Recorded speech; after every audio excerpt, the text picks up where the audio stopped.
Sorry it's been so long since I've recorded a video. I had a rough summer and first semester, and I had a lot of health issues and just an adjustment to college, and I really wasn't focused on making reviews. Obviously, if your health is all wonky, you're not really going to be, oh my god, I'm feeling terrible and I kind of want to die a little bit, but you know what would make me feel better? Making a book review. Like, no one's like that. So I apologize.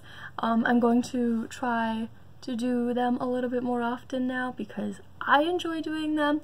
I don't know if you guys like them. I don't know if I have a you guys yet. I know that my Aunt Nellie and my cousins watch them, so shout out, woo! I know they watch them because they tell me, will text me and be like, oh my god, I just watched your newest YouTube video. I'm like, oh my god, thank you. So, you guys, Aunt Nellie, and whoever is watching, I'm going to try to update more and do more book reviews. Because I'm feeling better. I'm not having any more health issues, knock on wood. So yeah, I'm going to try to do more. So, and I also got like so many new books for Christmas. It's awesome. I'm so excited, sorry. So anyway, the book that I'm reviewing today is The Gender Game by Bella Forrest. I'm going to do some stats first. So just the cover, it's a pretty cover. I like it. I know you guys are looking at it backwards, but I like it. But it's also like the silicone kind of cover.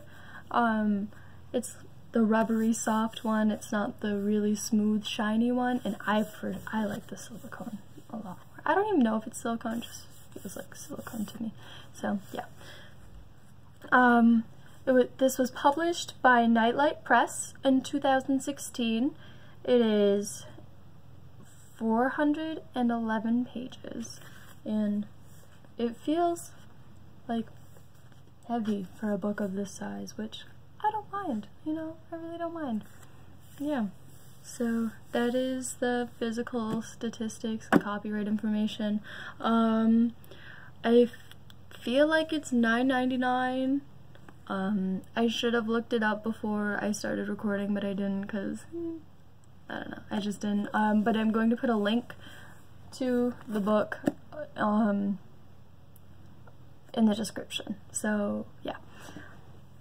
So when I read books, I'm gonna say, oh, I almost forgot to do the summary. So I didn't write a summary because there are too many plot twists and turns in this, so I'm just going to read the back, and I would hate to spoil anything. So I'm just going to read you the summary on the back. A toxic river divides 19-year-old Violet Bates's world by gender. Women rule the East, men rule the West. Welcome to the lands of Patris and Matris. Oh, Matris and Patris. I didn't get the words flipped, my bad. Ever since the disappearance of her beloved younger brother, Violet's life has been consumed by an anger she struggles to control. Already a prisoner to her own nation, now she has been sentenced to death for her crimes. But one decision could save her life: to enter the kingdom of Patris, where men rule and women submit.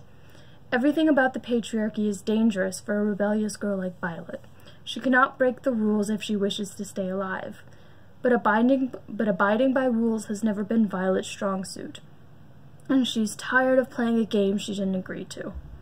Now thrust into more danger than she could have ever predicted, Violet is forced to sacrifice everything in the Forbidden Kingdom, including forbidden love.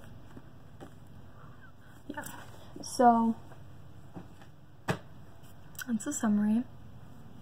There are a few things that I would like to add, but I don't know how much it would spoil. I know, I read the book, but I just want to be safe. So when I read a book, I like to read up to page 100 in the first day. I feel like that gives me a very good idea of what the book is about, the pace, the style. It gives me a good handle on the book. I used to read up to page 30, and then I got older and I went to page 60, and now I find just page 100 works for me. So that's what I do. I wrote a review on page 102, which was chapter 9, and then I wrote a full review, and I'm just going to mix those together because I'm just going to go right down the page. Also, this notebook came from my Aunt Nellie. This book was from my Aunt Nellie, so huge shout out to Aunt Nellie for basically funding this video. Thank you. So, the book itself has a really, really good pace. It moves quickly, but it's not too quickly. One thing I find with especially younger writers, their pace, sometimes they write too fast, and there's not enough time for development, really. The characters don't develop. The plot doesn't really develop. It's just like, oh, we're going. Okay, it's off to the races with the plot line.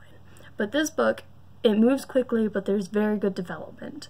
And if every chapter has something important going on, and if there's not something important to the plot, it is a lead up and to something very important, and it has development, character, plot, whatever. The writing style is really young.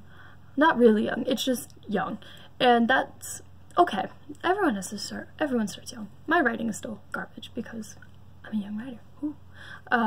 But the writing really doesn't take away from the storyline.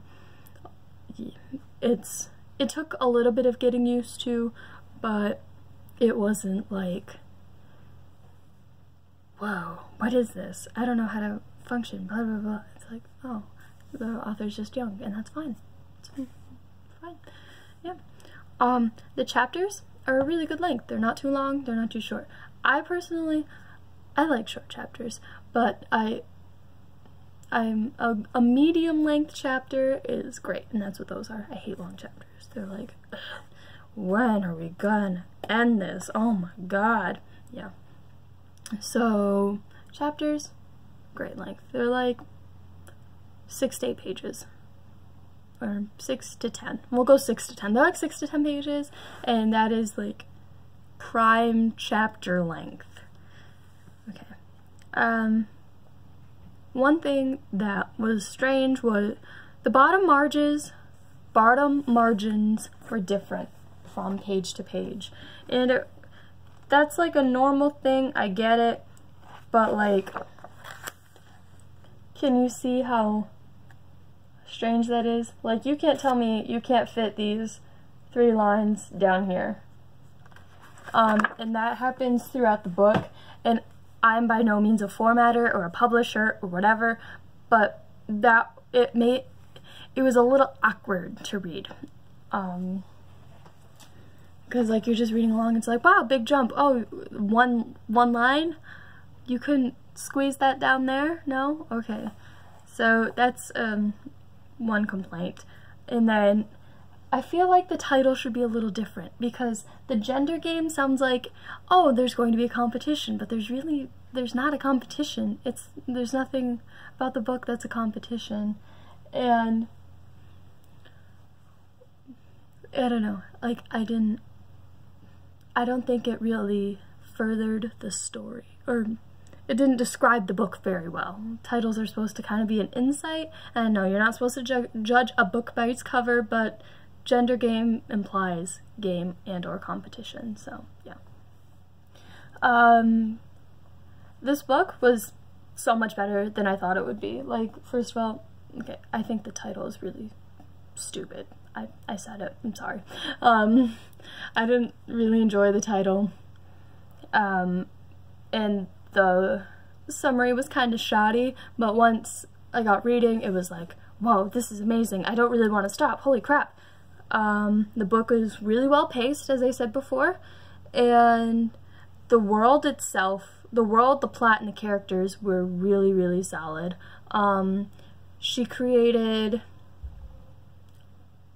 a nation, two separate, that could stand on their own.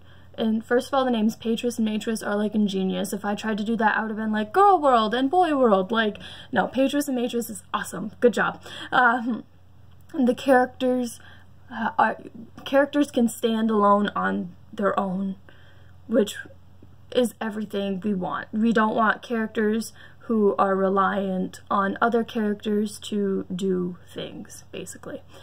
So, and that didn't happen. What is that?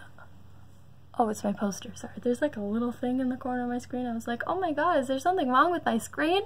Sorry. And there was a kissing scene in it. Oh my god. It was like one of the best kissing scenes I have ever read in my life. I've read a lot of fanfiction. There are a lot of good kissing scenes in fanfiction. But I think this gender game voted best kissing scene by Maddie. Woo! Good job. So, Goodreads gave this book a 3.9 out of 5, which is, for Goodreads, that's pretty good. Barnes & Noble gave it a 4.5 out of 5, and I'm giving it a 4.5 out of 5. I really enjoyed the book. 4.5 is by no means bad. I don't know what I would want more of. Probably a sequel. There is a sequel. It's called The Gender Secret. I don't know if I'm gonna link that or not. I don't know. Put it in the comments, tell me, and I'll go in and put it back. Or, yeah. So, I gave it a 4.5. Really good book. I highly recommend it for especially anyone who likes dystopian books. If you loved The Hunger Games and you love Divergent, which, really, who doesn't love The Hunger Games? Definitely grab the book, because it has the heart-wrenching stuff in there, and the struggle for survival, and it has the how am I going to learn how to do this and keep my own identity. It has that. That's also kind of Divergent-y too. Pardon me. Definitely a must-read for the young adult genre. I cannot wait to read The Gender Secret, which is the sequel. Definitely pick it up. Maddie approved. Not that that really matters, but Maddie approved. Right.